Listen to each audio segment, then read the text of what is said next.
practice based in London called Aura Architecture. And I also co-founded EXP Property with Jack Jiggins, and we're a property investment and development business, predominantly in sort of London and the home counties in the southeast of England. And we typically build schemes up to sort of 20 units in size, high quality affordable housing for sort of first time buyers, second time movers. We think that's quite an active area of the market always, and don't really focus on the sort of larger high end type things.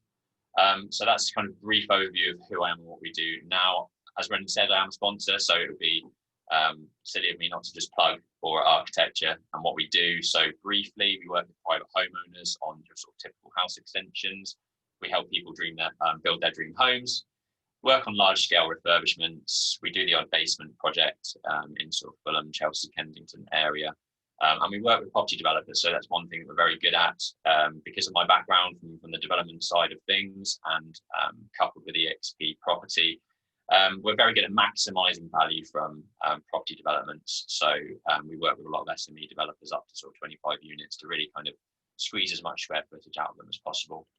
And because I'm an investor and we work with a lot of investors ourselves, we're very used to working on HMOs and again, kind of squeezing value out of them by finding spaces for en suites and maximising the number of bedrooms that you can get from a scheme.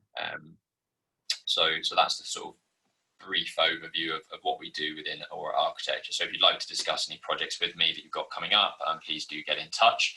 But today is all about electric vehicles, EV for short, and car charging on your property development. So this is about trends. We are seeing a hell of a lot more electric vehicles in the market. The stats look like this. So the number of EVs should grow 51% year on year in the next decade. That's worldwide. If you look at kind of this very brief graph, we're way behind China, but we are above sort of North America and the rest of the world in terms of our implementation of this in Europe. So we're due to see a massive growth in this area. We already are seeing a massive growth, and the trend will absolutely continue because of a few things. And I'll get onto those in a minute. I really enjoyed this quote: electrification is as sure as death and taxes. Now, the CEO of Aston Martin. So obviously large car manufacturers are also looking ahead, and you're seeing a lot more high-end EVs come to the market. So why is it becoming a larger trend? Now, the UK government have banned manufacturing of petrol and diesel and hybrids from 2035. Now, it's only 15 years away. If you look back at the kind of cars that we were manufacturing 15 years ago to what it is now, to see how far it's come, that's what we're expecting to see in the next 15 years. And by 2040, only 5 years after this, only fully electric vehicles will be allowed on the UK road. So 20 years from now, only electric vehicles on the roads, which is a huge change. The kind of drive for this by the UK is that both UK and Europe, to be fair, by 2050, we want to be zero carbon. And one way of doing that is to remove the greenhouse gases and the sort of the emissions from the petrols and the diesel cars, and going to the full electric mode. So that's essentially why there is this developing trend of EVs in the market. And there are a few other reasons why it's a good idea to be driving electric, and there's plenty of grants and sort of tax benefits in driving electric at the moment. I'm going to talk through some of those, which aren't necessarily potentially beneficial to your property developments, but also it just gives you an insight into what the government are trying to do to kind of push EVs in the market. One of the sort of big benefits of driving electric is that longer term view of sort of saving on fuel costs. I think I had some stats in here, I did. So that gives you a really good idea of kind of the difference between a sort of petrol and diesel car, where you're spending about £15 per every 100 miles that you're doing, compared to something like a Tesla Model 3, which is really efficient at sort of £3.80 per 100 miles. And obviously you can go smaller than the sort of Tesla Model 3 with something like a Nissan Leaf, which is a little sort of pokey, small electric car that will obviously do a better rate than that. So, you know, it's almost a quarter of the the cost of petrol and diesel cars. So, another real big benefit of driving electric. So why install them on your development? As I said, this is becoming more and more of a trend. More and more buyers will be driving electric. There'll be a bigger demand for having the facility to charge your car on your development outside your home, and that isn't going to slow down. So at the moment, 2020, 6% of the market share is pure electric vehicles, and that's doubled in the last year, which is insane growth. And if you couple that with the plug-in hybrids that are out there, actually 10% of the market share of cars on the road at the moment require some sort of plug-in electric. Future-proofing, this is the future. So a lot of developers are putting in sort of both active and passive charging points, and I'll get on to what that means in a bit. So future-proofing your development is one reason to install them on your development. There's investment value to the freeholder of actually installing them within your schemes. And I'll talk you through some figures in a sort of live case study a bit later on of a project that we are currently working on with EXP. So there's inherent, just like you get ground rents, and that has an investment value to a freeholder on a development site. Having these car chargers generating income for you as the operator, for you as the freeholder, has inherent investment value. It's a USP, it's going to set you above the next development that doesn't have it. And as I mentioned before, there's a huge amount of government grants available that make it more attractive to drive EV. So what do they involve? Well, the Office of Low Emissions Vehicles have a certain number of schemes available to you. So if you're a homeowner, you can take advantage of the electric vehicle home charge scheme, which is £350 off the purchase or install of one of these charging points on your home. There's a plug-in car grant, so actually you get £3,500 off an electric vehicle. Up to £3,500 is actually sort of 35% of the purchase price. But that is, there are obviously things and T's and C's behind that. You get road tax exemption for electric vehicles that are less than £40,000 purchase price, and you're exempt from London's congestion charge when you drive a fully electric car. I haven't seen much of this. This is touted on the government website, but I haven't actually seen many free and discounted parking places in many towns and cities. But there obviously are some. I just haven't come across them. And then for businesses, they've got what's called the workplace charging scheme. So you can claim again £350 per socket on the installation of up to 40 charging stations. So if you are running an office, if you've got a mixed use scheme where you've got retail and retail industrial office, as part of your mixed use scheme, there's a lot of incentives for those tenants to actually take advantage of these types of workplace schemes. And then the other big one for businesses, I'm looking at getting an electric car right now, and the benefit in kind tax is hugely advantageous for me and my business when buying a company car. So just to put that into perspective, what I've been looking at the moment, looking at a sort of Tesla Model 3, and although that might cost me £500 a month to lease, that's all I'm paying. Whereas I've looked at some petrol cars to lease, that are maybe £300 per month, but actually when I total up the benefit in kind tax that I would be paying, it takes the cost per month of that petrol car to £800 a month. So although I'm spending more money per month on the actual lease, the tax difference is huge when driving electric. And you can write down, actually, if you're not leasing it, if you're buying the company car within the business, you can write off 100% of that purchase price against your corporation tax. And this is just a note because I didn't know where else to throw it in the presentation. But to charge something like a Tesla Model 3, it costs somewhere between £7 and £12, depending on the price of electricity and the speed at which you charge. And you'll generally get about 300 miles out of that on one charge. So all those things sound like really positive things, but there's obviously some negatives. And one of the biggest things is how slow they take to charge. On a sort of rapid charge, the Tesla supercharger, for example, you could be waiting 25 minutes to actually sort of fully charge your car. Tesla know this. This picture makes me laugh because they've put games within the car system, so you can actually play something like Super Mario Kart within the car whilst you're waiting for it to be charged. So they obviously realise that it's a pain in the arse, and they've tried to at least make it somewhat entertaining for you whilst you're waiting around. And likewise, if you've got a slow home charger, it could take 10 hours plus to actually fully charge your car, which, to be honest, isn't an issue because you'll just be charging it overnight, and it's going to cost you far less from charging at home. As I mentioned, it sort of depends on the charge type you're using and how fast it's going to charge. Another con is access to the charging station. So if you haven't got a home charger, you haven't got one on your development, you're making use of the sort of peer-to-peer map charging stations that are out there on the roads, and ZapMap is a really good platform to tell you where all of those charging stations are, so you can find the closest one to you and the cheapest one to you. The other negative is the short range that you've got. So take a Tesla, for example, 300 miles is about all you'll get from a full charge. To be honest, for me, I used to drive a 2-litre kind of petrol that would only do 360 miles per full tank of gas anyway. So I don't feel like they're too far off kind of petrol. But obviously the charging time in between is a lot. So if you got stuck on the motorway and needed to quickly charge, a quick charge on the motorway is probably going to take you an hour, for example. So there is a big difference there. So this is a live case study of a project that EXP are working on. This is in Reading. It's in a place called Spencer's Wood.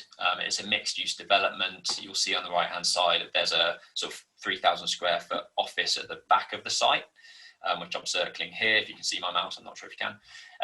And also what will be 7 flats to the front of the site here. So mixed-use scheme, 7 flats and a 40-person office space.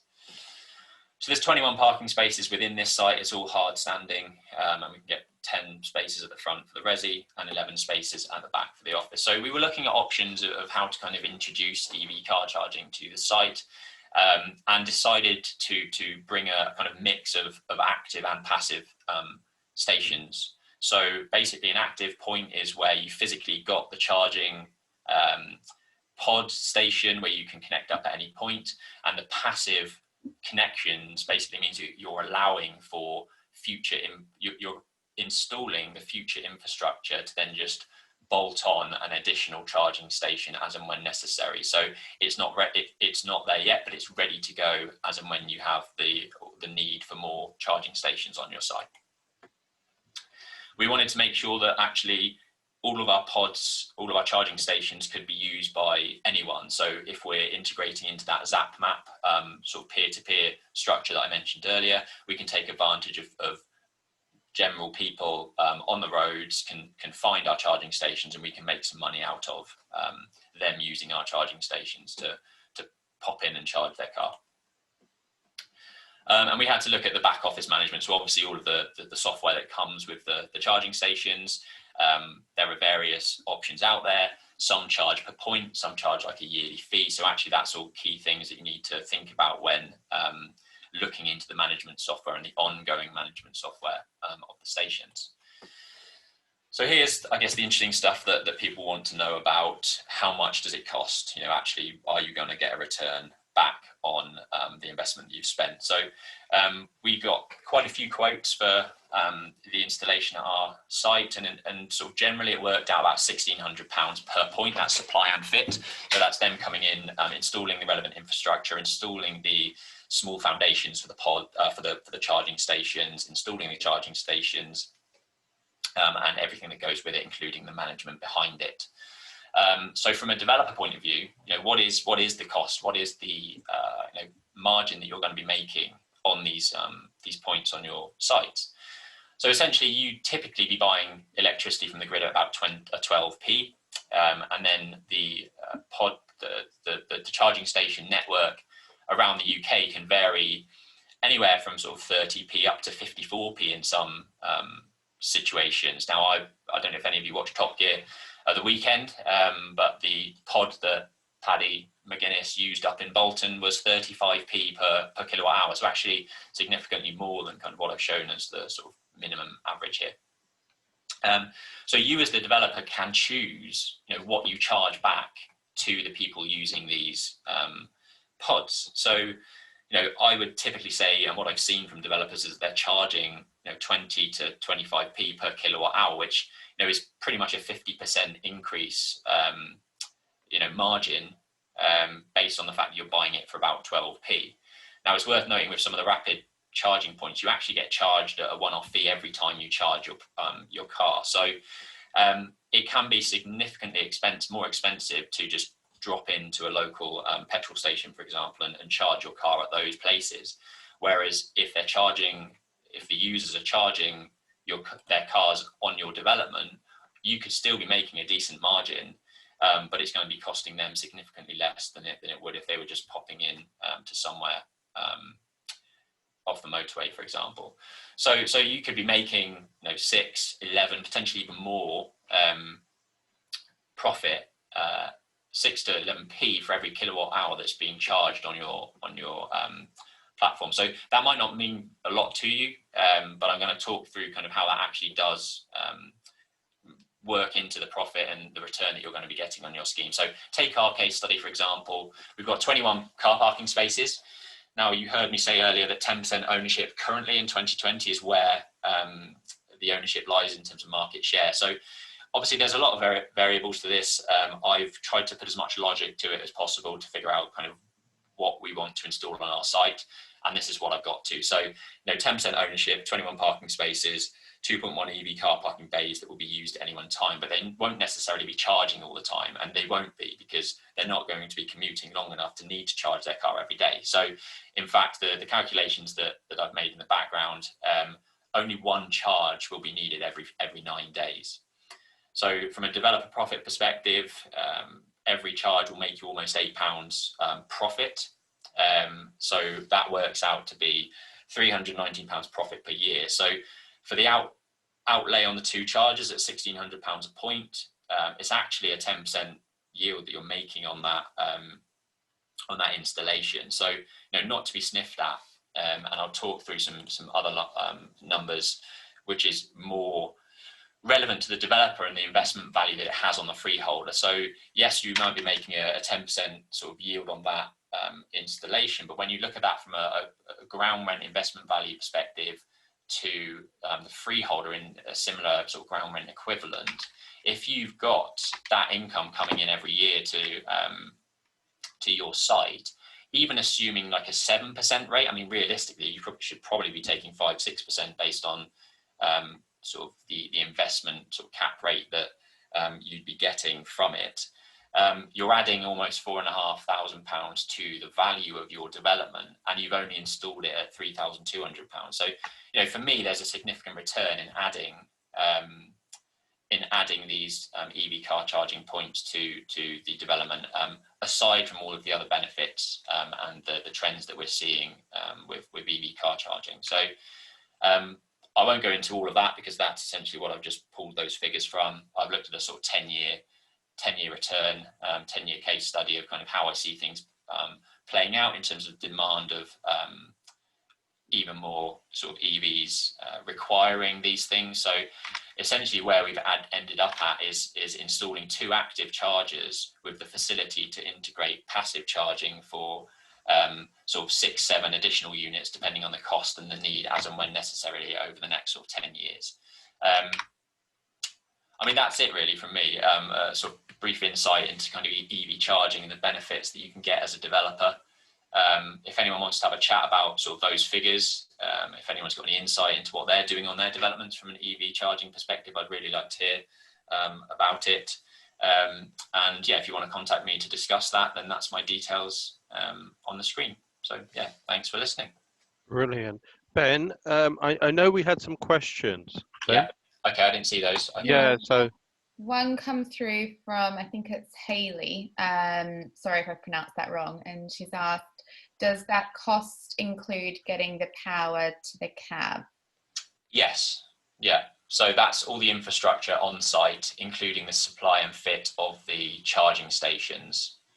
And then obviously you're paying an ongoing 12p to SSE, for example, but you're making the profit on that that deficit of what you're charging the users.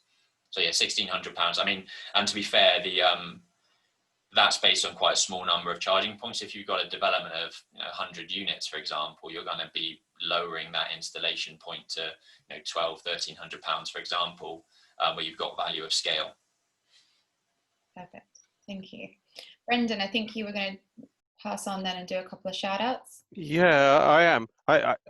Ben, sorry, I know I cut you slightly short. I really enjoyed that, to say the least. Actually, Brendan, we have one more question. Do we have time for that? We have one question, Grace. One. One more. Okay, so Phil has asked, are they the rapid charges? Where do you see that question, Grace? Because it's just popped up in the Q&A. Yeah. Okay, for me it doesn't, but okay, that's fine. I was going to say, Ben, just before we go into the questions, I'm amazed and interested in the interest in this particular subject. So there is a poll to see if it's of interest for a longer session, because it feels that maybe Ben that was as long as I've got. Okay, so Ben, do you want to answer this one from Phil? Yeah. That was 22 kilowatt chargers, which are I don't think they're the sort of rapid chargers like you would get the supercharged Teslas. I think they're a lot more than the 22 kilowatt, but the 22 kilowatt is still a fast charger. Your standard home one is about 7 kilowatts, which is where it's going to take a lot longer overnight to charge your car at home.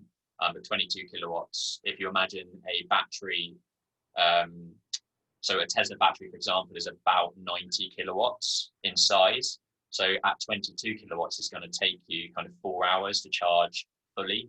But typically with car batteries, the first 80% will charge quite quickly. It's just to go from 80 to 100% is where it really starts to struggle. So you can actually get a decent amount of charge up to 80% on a fairly quick sort of blast. But actually it's the final sort of 20% that takes a long time to actually get to full capacity. So Grace, you will see that we've got Alex on board now.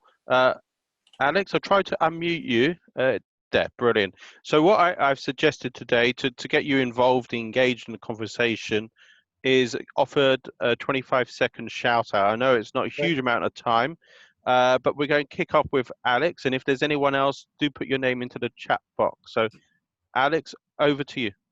Yeah, good morning, guys. So I'm Alex Blakeburn, run AB Finance. We're a brokerage based up in Leeds. We specialise quite heavily in bridging and development finance. I'm associated with some of the panel members. Ben, for example, actually got a meeting with his partner this afternoon. So as I say, we specialise heavily in bridging and development finance. Also bring some high net worths and some private finance options as well. So I'd be delighted to assist with any of your property finance requirements. We also, as I say, assist with all the other refinance options as well. So whether that's myself or a key partner, we do cover all options and put out there a service and knowledge which is really at the top end. So be delighted to assist, and please do get back to me if there's anything I can help with. Thank Brilliant. You. Okay. We are going to hand straight over to James. So James, are you ready? Yeah, I am. Thanks, Brendan. Good morning, everyone. My name's James Wood. I'm Construction Director for Melt Property. Some of the more regular members will be familiar with Melt. We're a group of property development and investment companies formed in 2002, and we mainly operate in London, Gloucestershire, and Kent, and we have end values of over 22 million. If you'd like to know a little bit more about me and my background, you can have a look at james-wood.com. This morning, I'm going to chat to you a little bit about some construction trends, and I'm going to jump straight into presentation here. So I think the starting point has got to be the record monthly decline that we incurred when we went into lockdown in March. So these figures are from the Office of National Statistics, a 40.2% decline in output and production, which, as I'm sure everyone can appreciate, is a big number and something that takes some serious recovery. What's interesting, I've just got a little graph for you here, again from Office of National Statistics. You could just demonstrate how much we fell off the cliff. But probably more interesting than that, because I guess it was pretty obvious that that was going to happen, is the recovery that's gone on since then. So just some numbers for you there, which I think are really quite impressive. That June is a bounce back, July is a record month, and by the end of July, the sector was only 11.6% behind where it was in February. I think from an on-site perspective, the shutdown of a lot of the PLC house builders through lockdown was obviously a big part of the reason that we had such a dramatic fall off, and then returning to site obviously has a big impact on numbers. I think for us as a sector, that's really encouraging. It's showing that the Boris's and Number 10's message of build, build, build, and the new build program that's being introduced is having an impact. I think it's perhaps fair to say that it could be questioned that is the bounce back down to the fact that ongoing construction projects just had to be finished. Lenders were in a position where they had to work with clients and extend terms and get projects finished. But I think our feeling at Melt is that that's not the case. There's lots going on the new business side. We're seeing new projects go onto site, and the sector seems really, really busy. And I think a big part of that is this build, build, build message. I just wanted to talk to you a little bit about the knock-on effects of COVID on site and within the construction sector. I'm sure in many respects we're all a little bit tired of hearing about COVID, but on site there's been some pretty major implications. What we're starting to see right now, actually, and in fact mainly in the last few weeks, is a real shortage of lots of common materials. I think it was predicted that this would happen perhaps earlier than this, and straight after lockdown there was some commentary around the shortage of materials. We actually didn't see a huge impact of that through our supply chain, but we are actually starting to pick that up now. And I think that's probably part of the consequence of such a sharp recovery within the sector, and output being so high. So we're seeing things like plasterboard, insulation, plastic products. I've got really, really long lead times. We're not talking days and weeks, we're talking weeks and months. And this appears largely to be products that we're importing from the EU.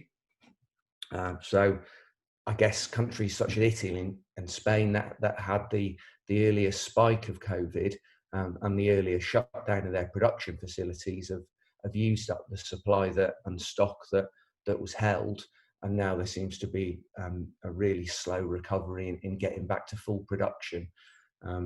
The UK isn't the only country that's been operating furlough type schemes, so I suspect that full production in manufacturing plants has not returned to anything like the levels pre-lockdown, and that's having a pretty major impact on I would say nearly all developers. Social distancing on construction sites, that's a really challenging one, and I think the sector did very well initially in putting measures in place to ensure that operatives were protected on site. I think as time's moved on, particularly for anyone that's in an urban location, you've only got to go past a construction site, and you're definitely seeing less awareness of COVID, and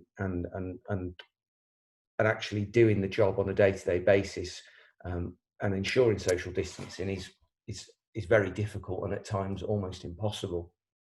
And that actually dovetails into my final point, is the lack of concern amongst operatives.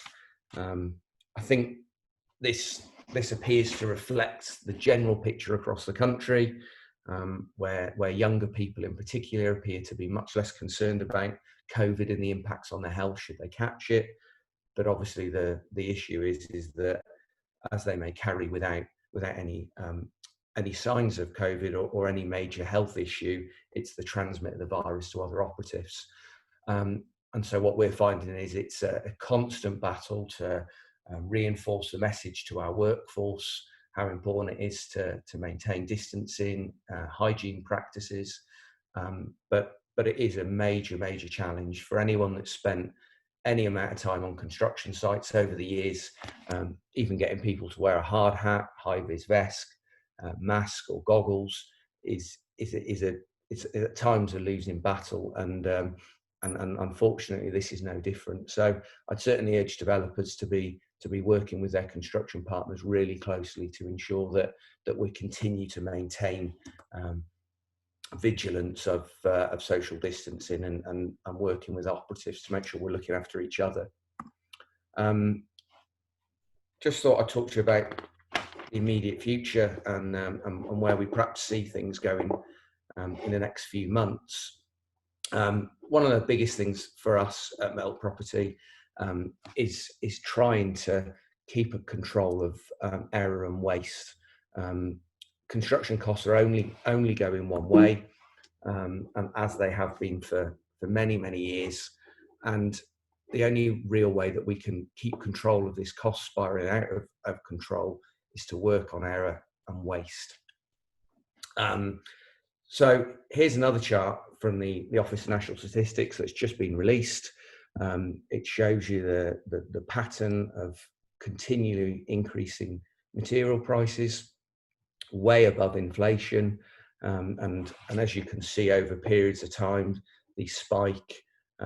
Right now, they are showing a little fallback, but I'm pretty sure when the next set of figures are released, that'll be another increased spike as suppliers use COVID and material shortages as an excuse for price increases.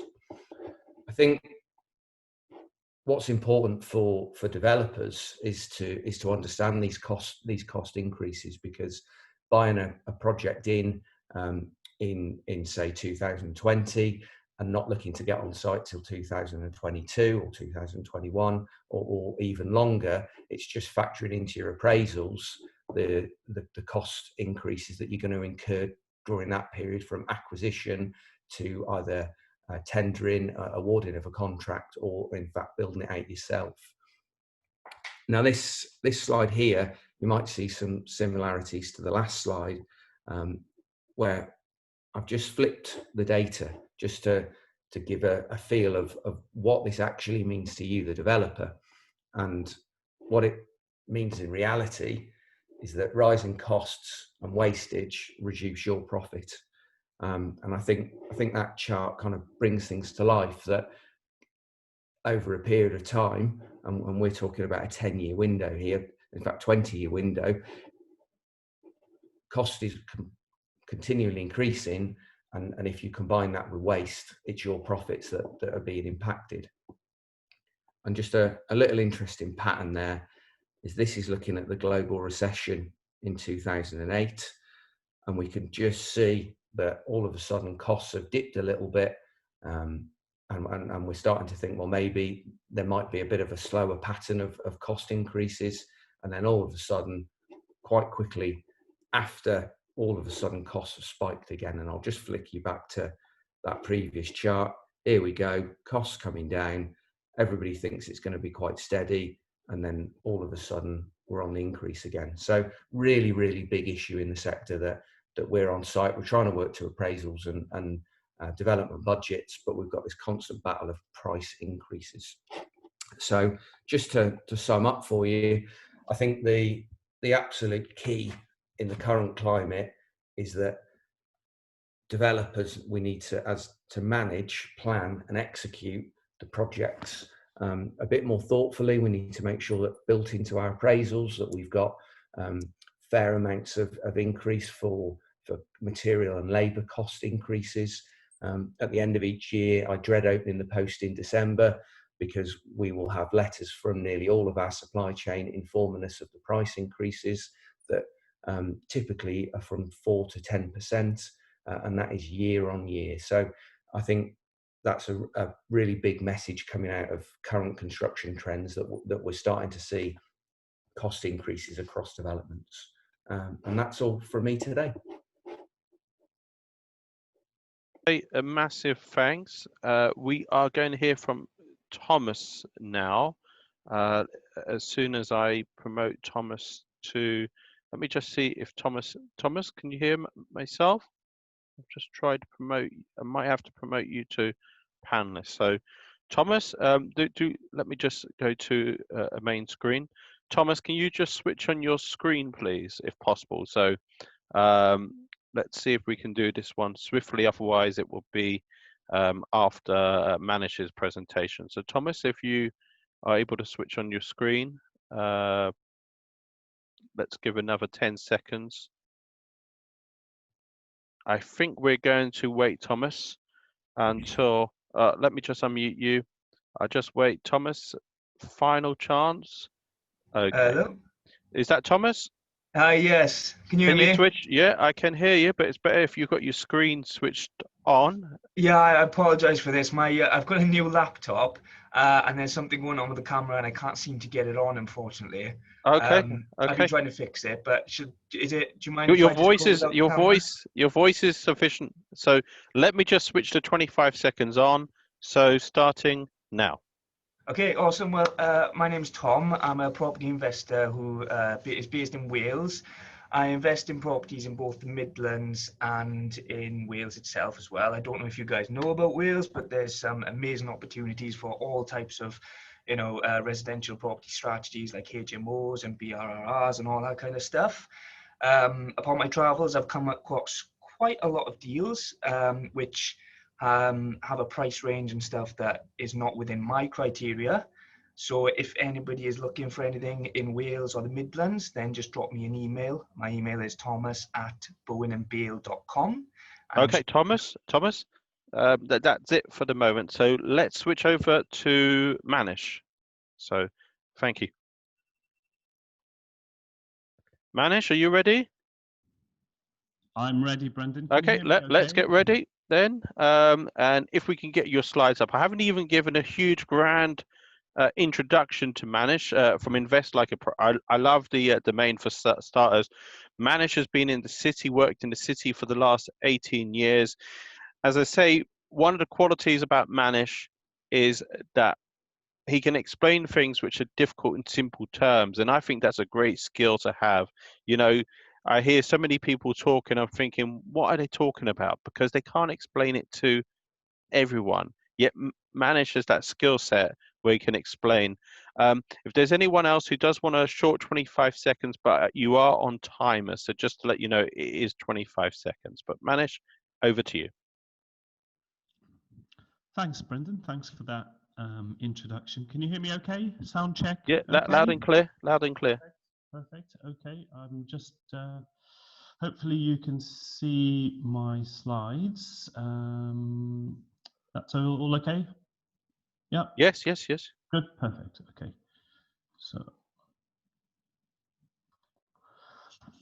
right, okay.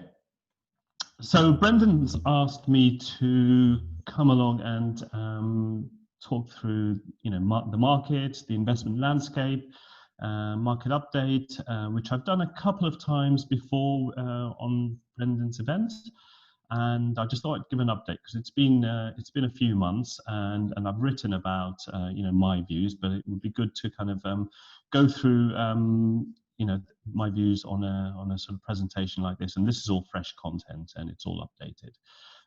So okay, what we are going to cover, we're going to talk about the market performance since COVID, because everybody's astonished, really astonished about how strong markets have been, both on the equity markets and the property market as well. So we're going to talk about what's happened there and why we've seen such a big bounce back in the face of COVID.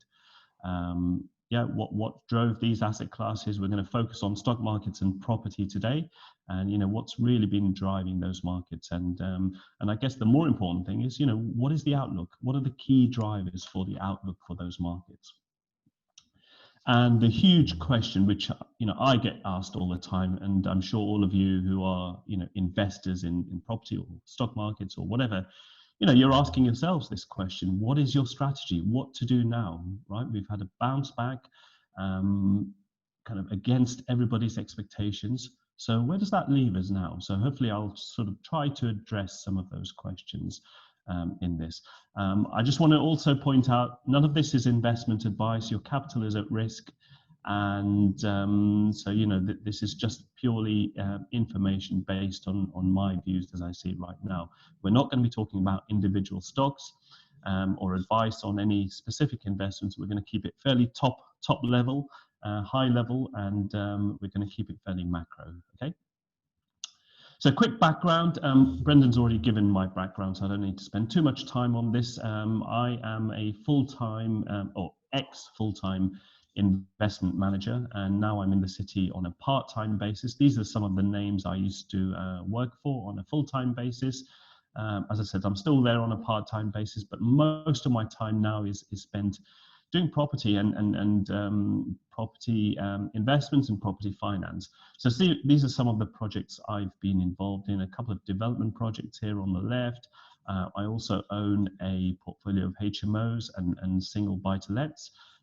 So, you know, I'm combining the two things. So, you know, my corporate career was all about due diligence, investment management, risk management, diversification, that sort of thing, and combining that now with property investments. Okay, so that's what led me to start up Invest Like a Pro, which is really a network of private investors who are all looking for good quality de-risked investment opportunities.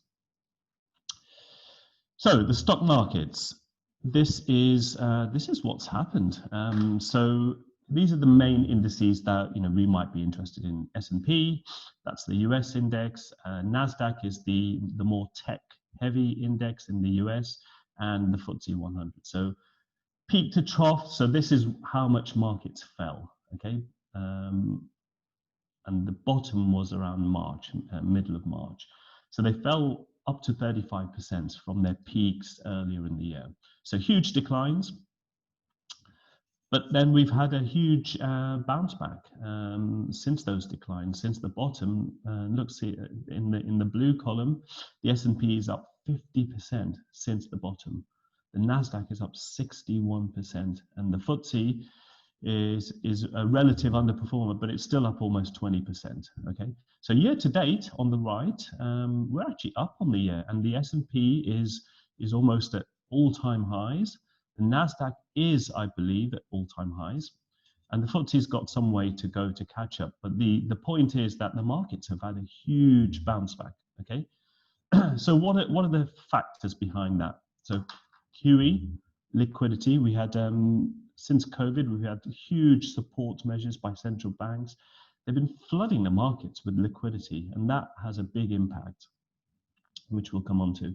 Government support, we've already kind of seen huge fiscal support. Debt levels are going through the roof, but you know, furlough schemes and all sorts of government measures have supported the markets, right? It could have been a lot worse without government support. Interest rates, really big one.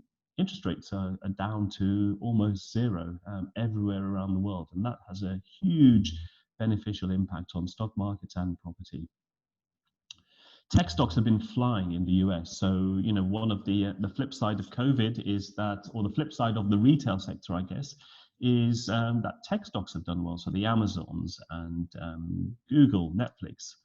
You know, Netflix is the mirror image of Cineworld, and Amazon is the mirror image of John Lewis or the High Street. So, you know, for every loser, there's been a winner, and tech stocks have been a huge beneficiary of what we've seen.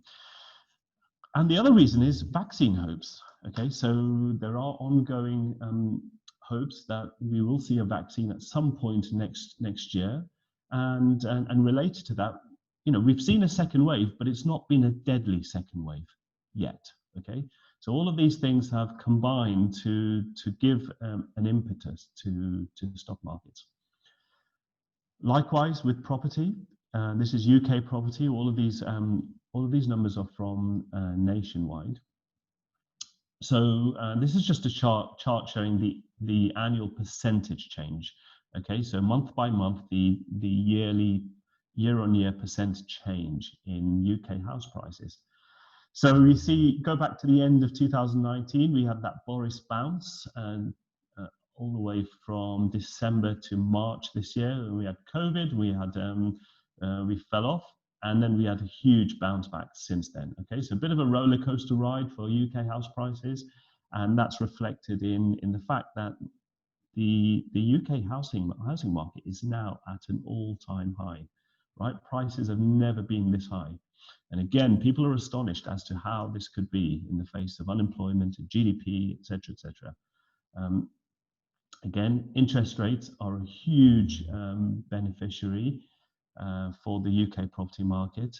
If you're interested in seeing this from a kind of economic, technical point of view, the Bank of England released a study a couple of years ago, talking about how important or what the biggest drivers are for the UK housing market. And the number one thing was not jobs, was not GDP, was not recessions or anything like that. It's interest rates. Interest rates over a very long period of time have had the biggest bearing on UK house prices, and probably all around the world as well. It's probably the same thing. Okay, so now interest rates are down to zero. We shouldn't really be surprised that house prices are at record levels. One of the big mistakes investors have made during this whole period is to kind of equate the economic recession with a potential recession in asset markets, right? That's not always the case. You don't always see, investment markets in recession following an economic recession.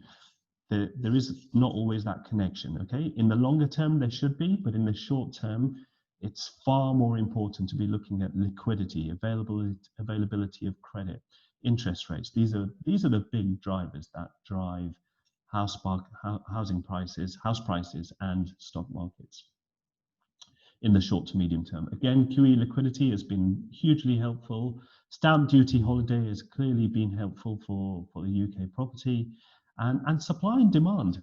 Supply and demand is not really sort of talked about too often, but ultimately any price, if you study economics, any price, whatever it, price of bread, price of milk, price of shares, price of houses, is all determined by supply and demand ultimately.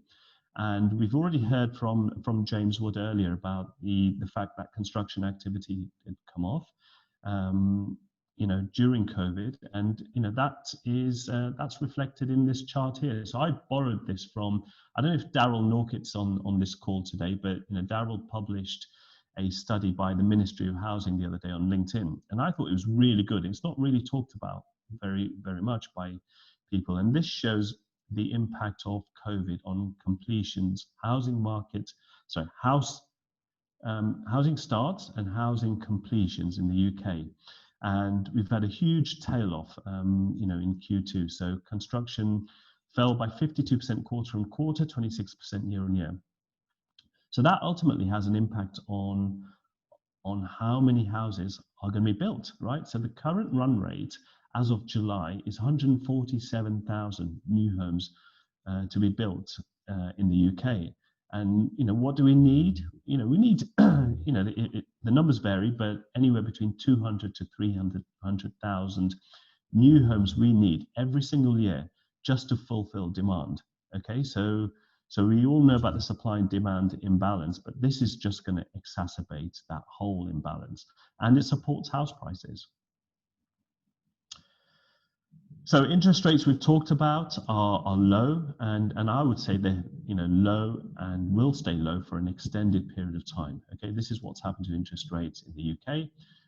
We know they're at 0.1%, but look where inflation is. Inflation has come all the way down, and interest rates will not go up until inflation starts going up, right? And I have a conspiracy theory to say the government will not publish the true inflation rate, the inflation rate we see in reality, okay?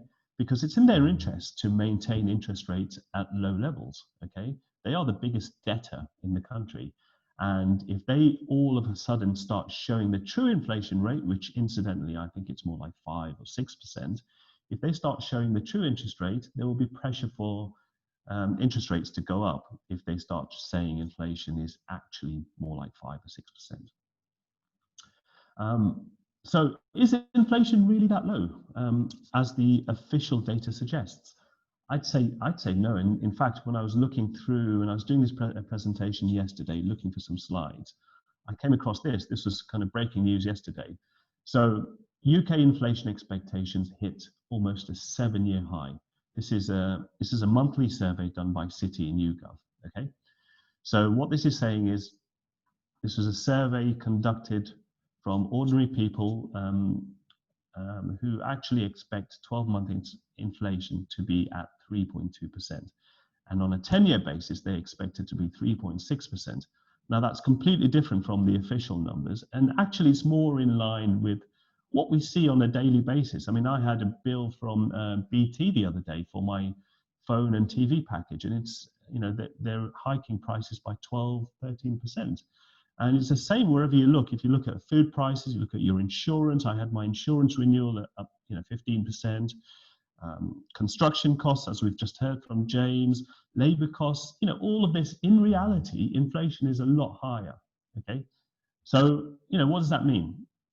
That means that people appreciate that, and they want to sort of put their money to use. They need to start investing their money. Otherwise, the danger is, most people are kind of sitting on a lot of cash at the moment, right?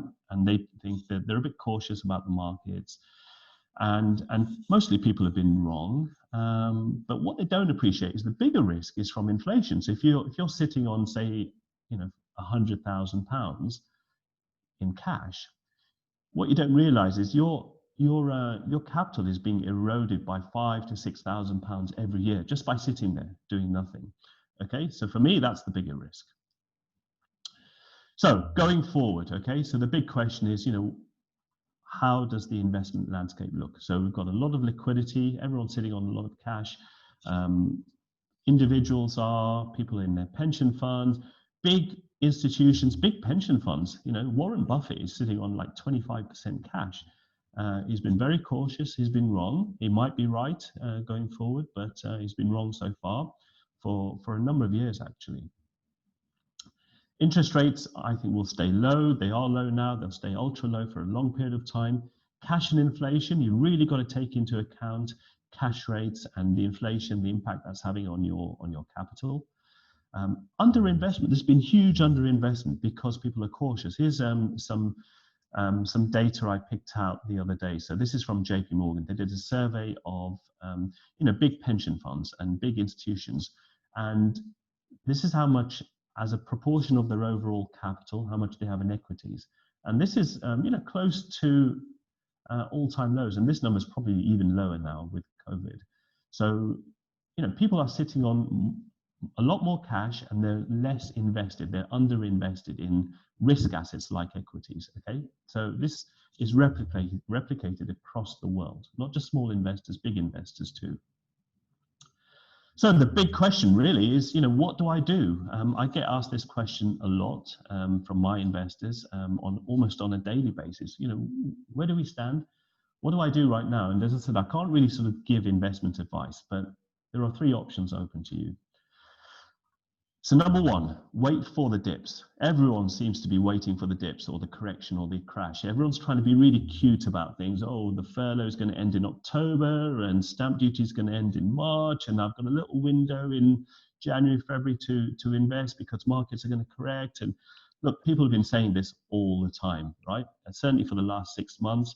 And a lot of the doomsters you might be listening to who are saying this stuff have been saying it for years, okay? The danger for waiting for the dips, you might find a dip, it might come along, and then it might not, okay? People have been waiting for dips for a while now, and they just haven't come across a good correction. So the danger is it may not happen. So the alternative thing is, you might have heard of pound cost averaging. Drip feed your capital over a period of time, and that will sort of automatically correct for the dips. And, it might it's called pound cost averaging because you take advantages of the ups and downs, okay? So that's another way to do it.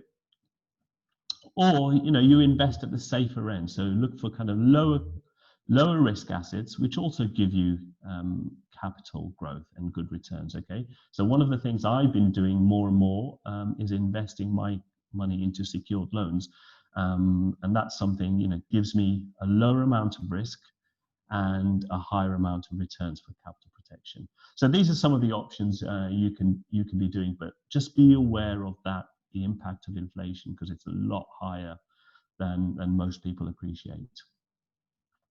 Okay, so I've whisked through that because Brendan was very strict about my time frames, and so hopefully I'm within my time allocation, Brendan. So I'll just leave it with contact details, and if you're interested in live investment opportunities on secured loans, as I mentioned, you know, feel free to register at my website, investlikeapro.co.uk. You can also download an investment checklist there if you're looking at, you know, sort of passive investment opportunities. And yeah, there are my contact details. So I don't know if you've got any questions right now, but happy to take questions if there's any.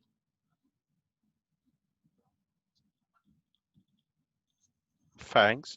We are going to swiftly move over because we are running behind schedule.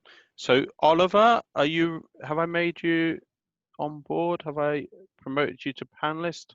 Let me just switch over. So look, massive thanks for making this event possible today. James Wood, Ben Richards, managed from Invest Like a Pro. We're going to hear from Susie in just a moment. Oliver, let me get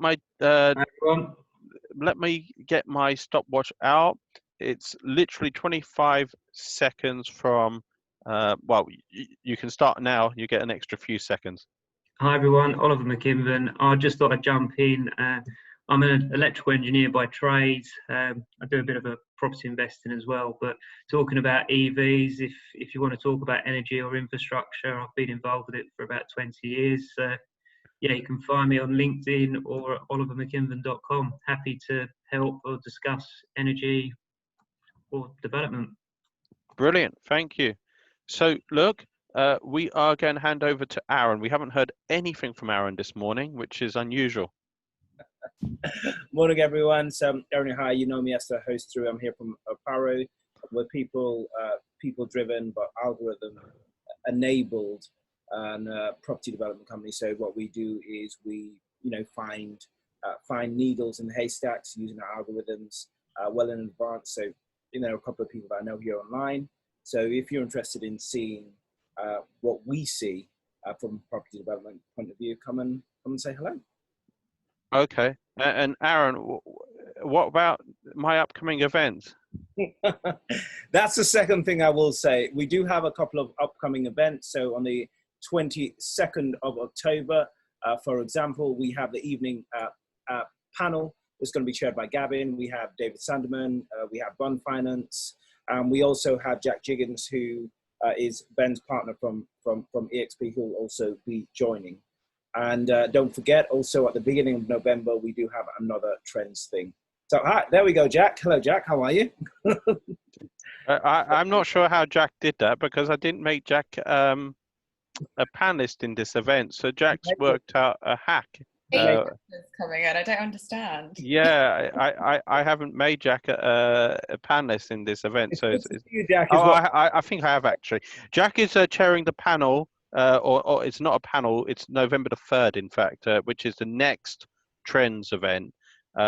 So I don't think Jack knows Stephen Lang from Savills. I had the pleasure of listening to Stephen at an event 2 years ago. Mark Stokes ran it, and I don't want to say all the other speakers, but Stephen Lang was phenomenal from Savills. Jack, you're looking forward to the event, I take it? Very much so. I won't have to dive in under the precaution of Brendan's eyes.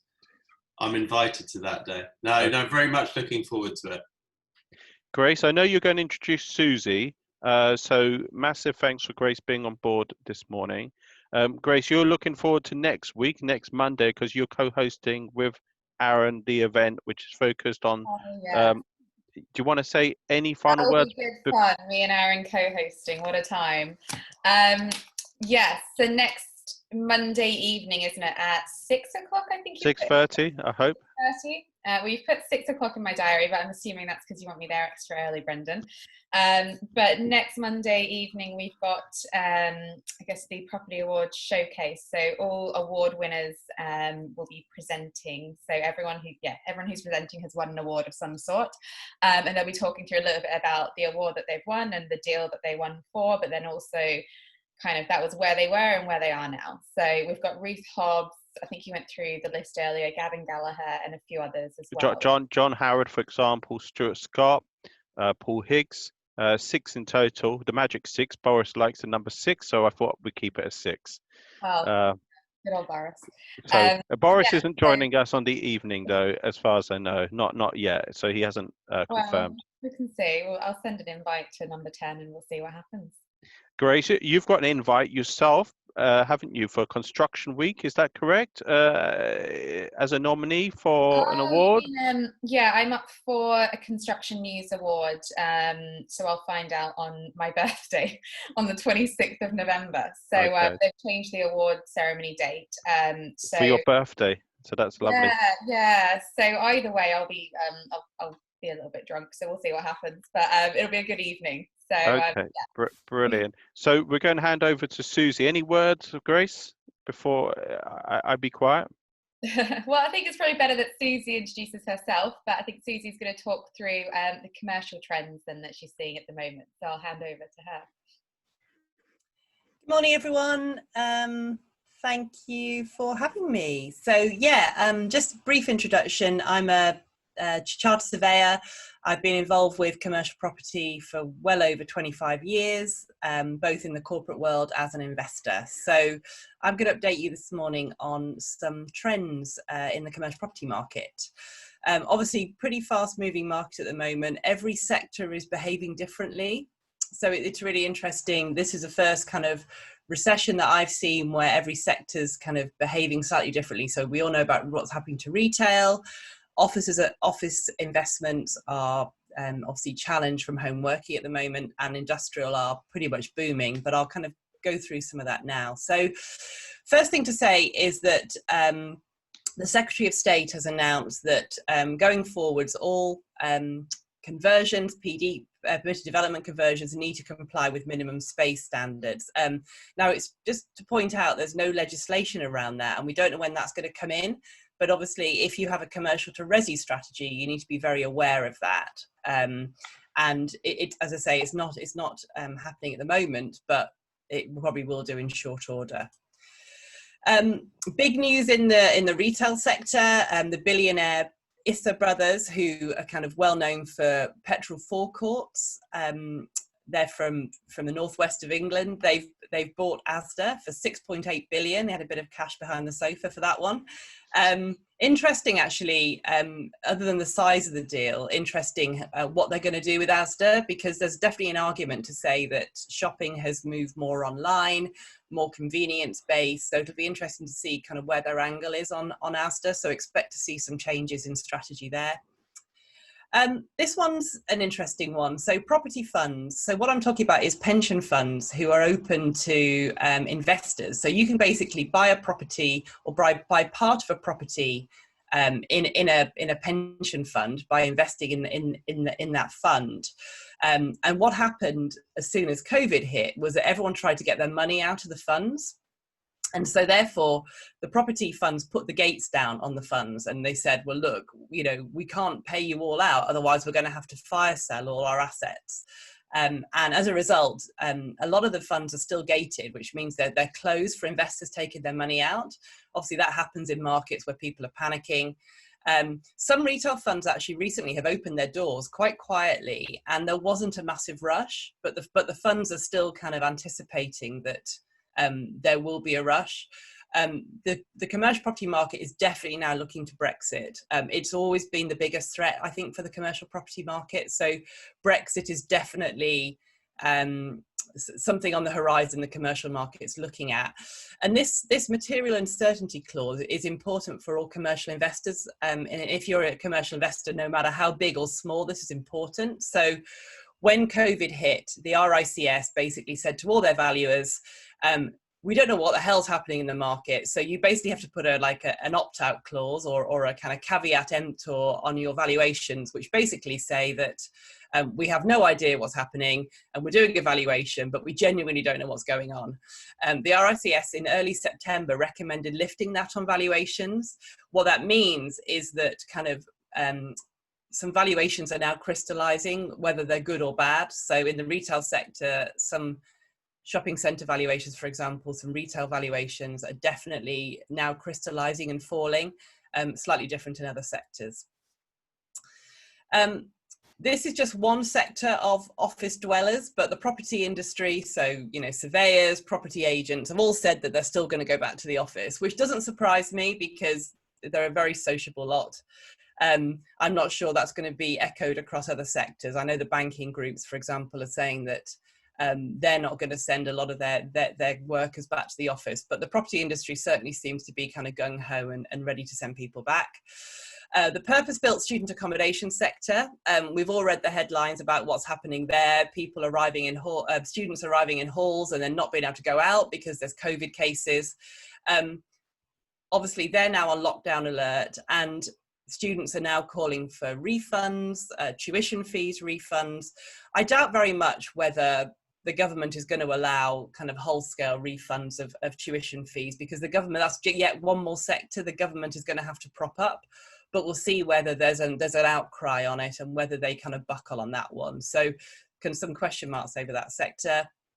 And going back to kind of valuation, again, implication for all investors. The RICS is basically reviewing all the valuation standards in the light of the new permitted development changes. So you'll recall there's this Class E, where a lot of town centre uses like retail offices, storage have all been lumped together, and some leisure, they've all been lumped together, and that is definitely going to have implications for valuations. So the RICS is kind of undergoing a review and looking at the kind of changing market in the light of COVID.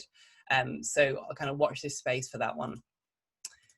In terms of offices now, so the massive serviced office provider Regus have threatened insolvency because basically they want a CVA. And if you recall, a CVA is where they basically want to cut out some of their stock. So Regus's model is that they do long-term leases with with freeholders, and then they kind of sublet on a flexible office basis. And basically they've got a too high rent roll for where the market is.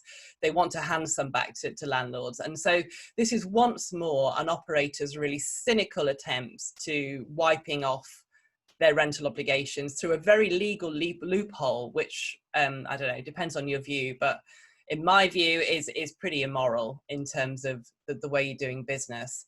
But if they do declare insolvency, that's £800 million of rent that will be down the toilet. And actually that will have quite a big implication in the office sector.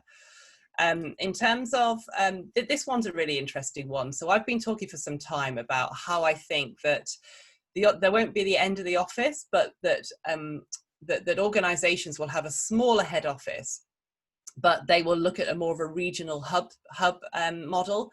And this, I would say, pretty innovative and very, very quick to market. New Flex, who are a very established flexible office operator, has basically is offering this hybrid model, which allows businesses, basically they'll review office requirements for businesses.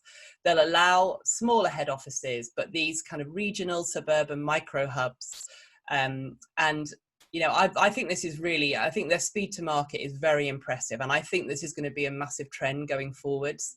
So if you're interested in kind of investing in this type of thing, then, you know, I suspect, you know, obviously this is an investment advice, but I would suspect that is going to be quite a rising trend. One market that is absolutely booming is logistics. Massive uptake of logistics space this year. Obvious reasons. There's a bit of onshoring of supply chain, but also there is obviously a massive uptick in online shopping, online groceries, etc.